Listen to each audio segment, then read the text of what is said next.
Today, we're looking at bonds. Not James Bond, but the kind that can actually make you money. So, why should you consider bonds in your portfolio? And there are reasons to avoid them. I'll be giving you the full picture so you can decide if bonds deserve a place in your financial strategy. Now, let's look at the data. All right, first things first, what exactly are bonds? Think of them as an IOU. When you buy a bond, you're lending your money to a government or a company, and in return, they agree to pay you interest over time. Then, give your initial investment back at the end of the term. It's like you becoming the bank. So, when someone says they own bonds, they're basically saying, I'm collecting interest while I wait for my money back. And who doesn't love collecting a little bit of interest? Now, let's talk about the good stuff, why bonds might be your new best friend in the investing world. First, stability and safety. Steady, reliable, and typically not too wild. These are some of the ways that you might describe your friend who's consistent alongside you, or bonds. If stocks are like a roller coaster, bonds are more like a peaceful carousel. They don't give you heart-pounding returns, but they also don't come with as much risk. Government bonds, especially US Treasuries, are considered some of the safest investments out there. They've even been called risk-free, which, let's face it, sounds pretty appealing when the stock market's throwing some tantrums. Second, predictable income. Bonds provide you with regular interest payments known as coupon payments. This is like receiving a paycheck for holding on to the bond, and that's especially nice if you're looking for some steady income. Retirees or those looking for a more predictable stream of money often turn to bonds for this reason. It's like having a reliable tenant that pays rent on time every month, no surprises. Income is one of the most important parts of the bond portfolio. Take a look at this chart from 2004 through 2014, where the bond's price only returned 4.19%, whereas the total return was 52.16% if you include the income. Third, diversification. You and I both know how the saying goes. Don't put all your eggs in one basket. Bonds help diversify your portfolio. When stocks zig, bonds usually zag. Historically, bonds have performed better when the stock market is struggling. So, having bonds in your portfolio can act as a cushion when things get rough in the stock market, balancing out your risk. Take a look at 2008 to 2010. Bonds returned 18.2% when the stock market was down 8.12%. This is what diversification looks like, the ability to have a part of your portfolio do better than another at different times. This is great when it works, but there are times when it won't work. A perfect example of this is 2022, when the stock market was down and so was the bond market. And fourth, capital preservation. Bonds can help preserve your capital, especially if you're nearing retirement and can't afford to take big risks with your investments.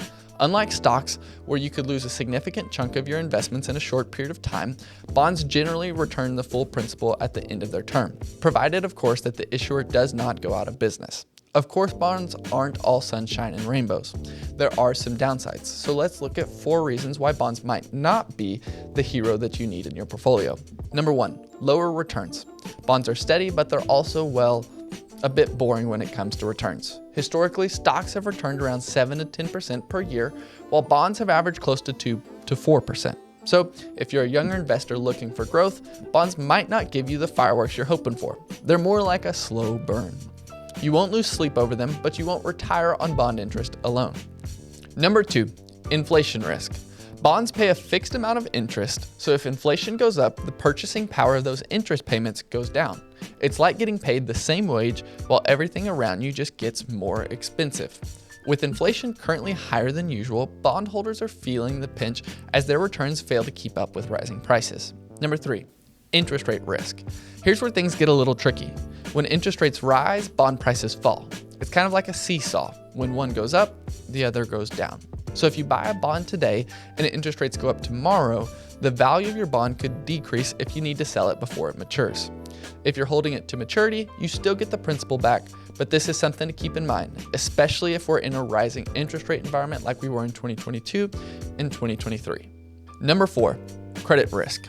Not all bonds are created equal. Corporate bonds, especially those from companies with lower credit ratings, come with the risk that the issuer might not be able to repay you. It's like lending money to that one friend who always forgets to pay you back. If you're going to lend money to someone, you want to make sure that they're good for it. So always check the issuer's credit rating before buying a bond. So you've heard the good and the bad about bonds, but when should you consider adding them to your portfolio? Well, number one, if you're nearing retirement. As you approach retirement, you want to protect your savings. Bonds can help you shift from growth-focused assets like stocks to safer income-generating assets that help you preserve your wealth. You don't want to be on the roller coaster when you're planning to cash out in the next few years. Bonds can provide a smoother exit. Number two, if you want steady income. If you're someone who enjoys knowing exactly how much you'll earn and when you'll get paid, bonds are probably your go-to investment. For retirees or anyone needing a reliable income stream, bonds are like clockwork. You know exactly what's coming and when. Very little surprises. Number three, if you want to diversify and reduce your risk. Even if you're young and focused on growth, bonds still could have a place in a balanced portfolio. By holding a mix of stocks and bonds, you can smooth out some of the wild swings of the stock market. It's like having a parachute. If stocks take a nosedive, your bonds can slow the descent. Now, bonds aren't the answer for everyone. Here's when you might want to skip them. Number one, if you're young and focused on growth, if you're in your 20s or 30s or even maybe your 40s and you've got some time on your side, stocks are usually a better option. The longer you have to invest, the more you can ride out the market's ups and downs and capture higher returns. Bonds could slow down your growth, especially early on. Number two, if we're in a high inflation environment.